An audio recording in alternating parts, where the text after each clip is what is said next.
You know what? Let me put in my earpiece real quick. Barely beat the Bills tonight. Barely beat the Bills tonight. This little Christmas vacation is coming to a close. Got to get back to work tomorrow, and then get ready to celebrate the new year. Hope everybody's doing good out there. Hit like, share, subscribe, please, to keep this thing going.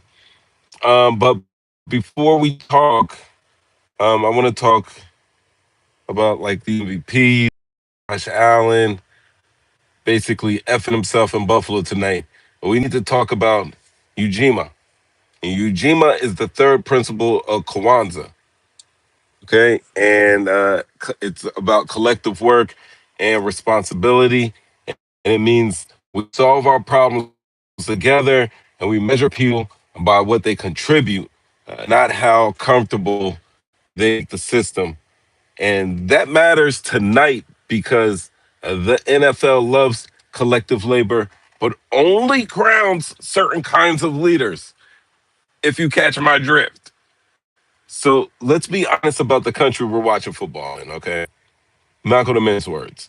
This is definitely a racist country, um, and it is a capitalist country. And those are two things aren't roommates necessarily. If you're asking me, they're married. America basically defaults to whiteness. Like, in video games, a creator player.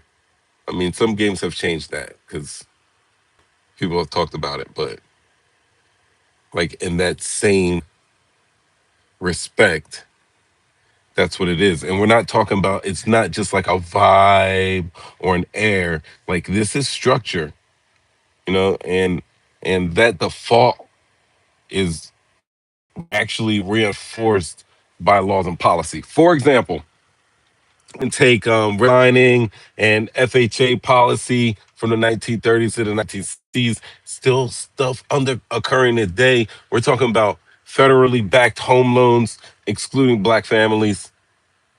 GI Bill, the original rollout was neutral racially on paper, but in practice blocked through segregated colleges and banks. We can talk about the war on drugs, harsher penalties for substances associated with black communities, shaping public perception of discipline, of judgment, and of leadership.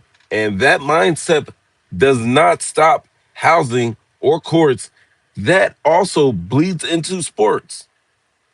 You know, like baseball. Baseball used to be America's favorite pastime. Some people say it still is. I say it used to be because football by far is the most popular sport in America.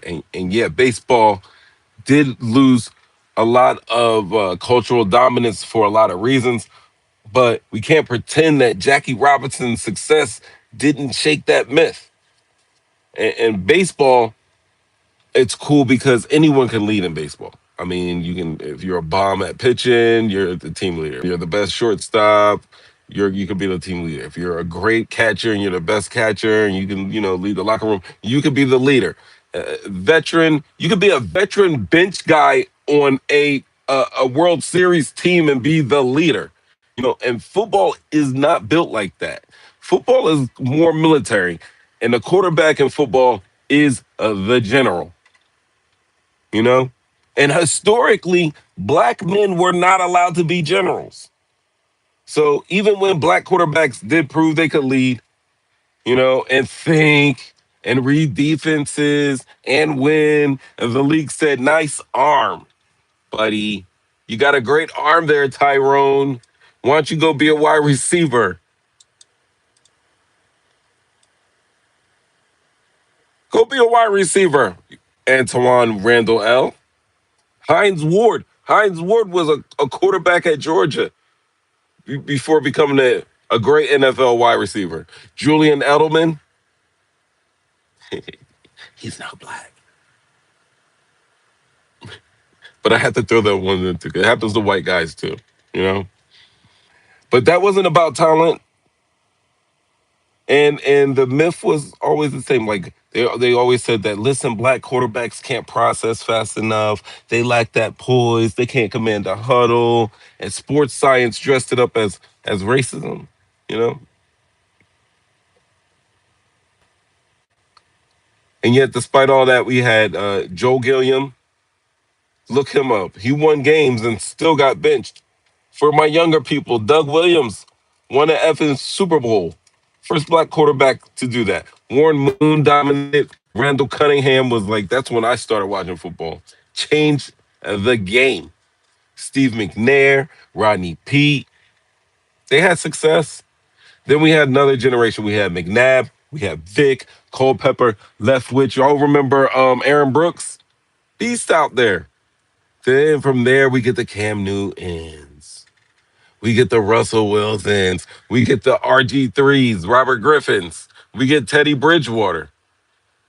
And now we have, I don't know, we got Lamar Jackson, historical QB in his own right, almost a victim of the wide receiver changes position gang. We got Dak Prescott out there, CJ Stroud, Jordan Love, Richardson, Anthony Richardson, Kyler Murray, Pat Patrick Mahomes. Yeah, Mahomes is black. Yeah, he's biracial. Yeah, he's politically neutral, never disruptive. That matters to the league. Colin Kaepernick wasn't that long ago. I mean, neither was Lamar Jackson being dragged with his mother during contract negotiations in a way Kirk Cousins could never experience. But things are changing slowly but surely. A lot of the language around the league and the language is softening. The bias has not disappeared. I just watched Terry Bradshaw today. Uh, um, Shador Sanders threw a touchdown pass, and Terry Bradshaw gave congratulations to the wide receiver for making an adjustment instead of to Shador Sanders. You know, little stuff like that when we know that usually it's the quarterback, unless somebody jumps out of his boots to make an amazing play. Randy Moss style, the quarterback usually just gets the credit for it. They say, oh, he made a great catch, great grab there, good quarterback, and then they show the quarterback celebrating too. It's like those little things.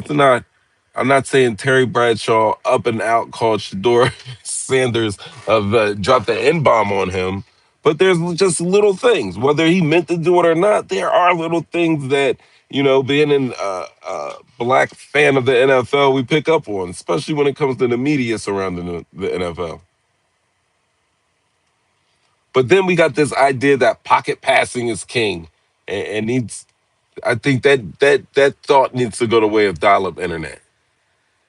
I mean, a quarterback's ability to run is not a flaw, and it used to be looked at it that way. It's like a weapon in the game, and today's game definitely requires it. You have to be able to process. You got to be mobile, and you got to put some stress on those defenses. And the NFL still treats black quarterbacks running as survival, while white quarterbacks, it's gritty. I mean, today Josh Allen missed a wide open professional bullet catcher on a and two play,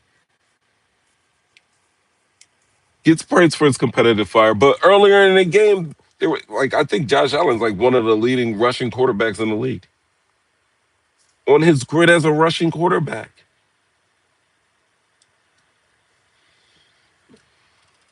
Go Birds! And I say go Birds because we got to talk about Jalen Hurts. I'm sorry, I'm not looking at the chat, but what's going on? Um, wow, yeah, skid mark that. Subscribe. Skid mark me tomorrow. Skid mark me on live. I got to call in line. Skid mark me on Wednesday. I'd appreciate that. We can talk about Jalen Hurts. This man has started every single game. He clinched the division. We've locked up at least a 2 seed, I believe, right? And he's still catching hell. Why? Is it because his leadership doesn't fit like a marketing script? Is he too ice cold, guys? I'm going to give you the truth about Jalen Hurts. Yo, when the Eagles win when Jalen Hurts runs the ball. The Philadelphia Eagles win when Jalen Hurts rushes the ball. Eight or more rushes, defenses have to account for them. The game opens up for them. Under eight rushes, offense tightens up. You want receipts? You want receipts? Because it is called talking shit, getting clicks, but we'll see if I was just talking shit. Hey, receipts. Week 5, Broncos lost, right? He rushed 2 times. He got three yards. We lost. Giants the following week. He rushed 7 times. That's under eight. He got 13 yards. We lost. The Bears, when we recently, 4 rushes, 31 yards. We lost. The Chargers on Monday Night Football, 4 rushes, 8 yards. I mean, he did throw 4 picks. Hold on, there's one. There's one where he actually that lost to Dallas. That lost to Dallas week 12, was it? 2 rushing TDs. He ran the ball only 7 times, 33 yards. And that was a close one, 21 to 22, 24. Excuse me. Most of these games that we lost were close ones, other than that Giants was a drumming. Most of these were close ones. Our defense is good. Offense needs to step it up. And we know that Dallas game also may or may not have been allegedly purchased by Jerry Jones. Something for, for the fans. Now Josh Allen did blow it tonight. I mean, we can't talk about Josh Allen as the man, especially after tonight's game. 13 to 12, bro. 13 to 12.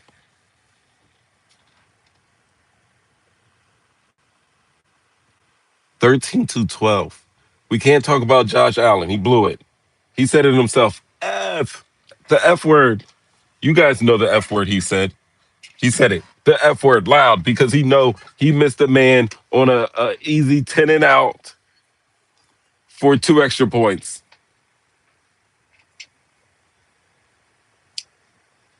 That game was theirs. I was sitting here shaking my head like, oh man, they done scripted this for Buffalo. Because I believe it's all rigged at the end of the day. It's kind of pointless having a conversation about football. But yo, we can't talk about Josh Allen no more. So where's our face of the league? Can we talk about Joe Burrow? Because it's like he's turning MRIs into 10 beds. Yes. Joe's like, oh, am I getting a 10 or an MRI? I don't know. Lay down. Lay down, Joe. But I'm going to tell you, as soon as he puts on those pads again, he's going to be a talk. Oh, Joe Burrow's back. Oh, Cincinnati's going to be. They can't even shovel snow off of their seats. Herbert ain't it. Purdy ain't it. We watching Purdy right now up 28 to 21 against Chicago. But he's really not it. And Baker gets love, but Baker's also kind of short. He's kind of swarthy. He's hairy.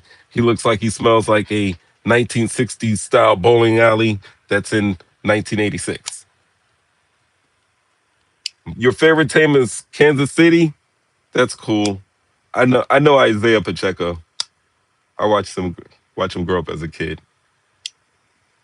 Him and my nephew played on the same Pee Wee football team. And he always ran like that. He always ran like that. He's always ran hard. But yeah, Baker Mayfield does look like he smells like a 1960s bowling alley in the year of 1988. But yet, Jalen Hurts gets all the scrutiny. So I'm gonna bring this all around full circle about Ujimaa. Ujimaa means we recognize labor, we recognize responsibility, we recognize who shows up.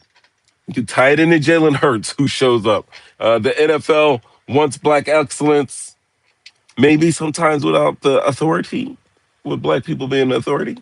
And they want the talent, sometimes without the leadership. And to me, that's a problem. Slowly, surely, getting there. Legalized gambling doesn't help me at all with the process. I think this really. Really, I was just I knew that there's something going on here with this NFL. 13-12. We won 13-12. I expect the New York mob, led by Chauncey Billups, to be behind all of this bullshit. Gabagoo. With the threes, I don't know. I don't know what Chauncey did as a celebration. Anyway, yo, listen. Pocket purity is a myth. Leadership is real. And Umija demands we call out systems that benefit from our labor but hesitate to crown us generals. We'll talk about Buffalo. We'll talk about birds. But yeah, that's what needed to be said. I got some questions for you guys real quick. I'm gonna hang out with you. The game's on. Um, third down for the Bears. I don't want to broadcast it because some of you guys are probably in front of me and are probably two plays in front of me, or I'm a play ahead of you guys. You know how this streaming thing goes. Who's your favorite player on Kansas City?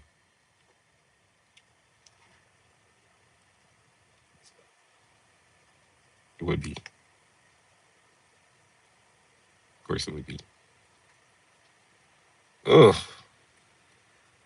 Had to look.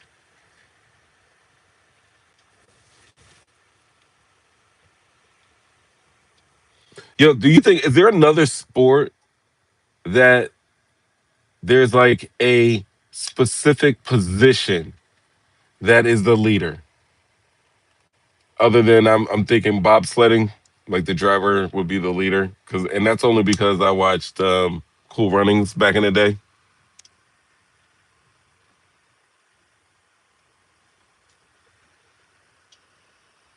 Basketball, impossible.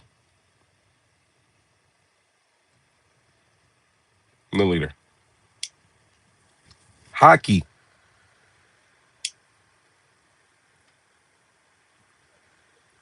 soccer, or football, the beautiful game.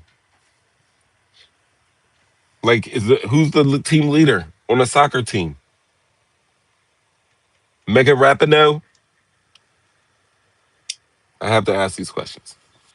Anyway, I'm just checking in with you guys. Couple minutes of my time. Thanks for giving me a couple minutes of yours, and I will see you guys tomorrow. Hit like, share, subscribe if you will. And we do a live show on Wednesdays where we have a live call in line. We can all interact, and it's a pretty cool thing that we do Wednesdays around 7:30 p.m. Excuse me.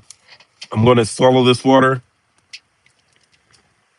I don't just like this regular green screen behind here, but I do like just going live at a touch of a button. I'll be doing this more, but it's probably going to look different because this is crazy.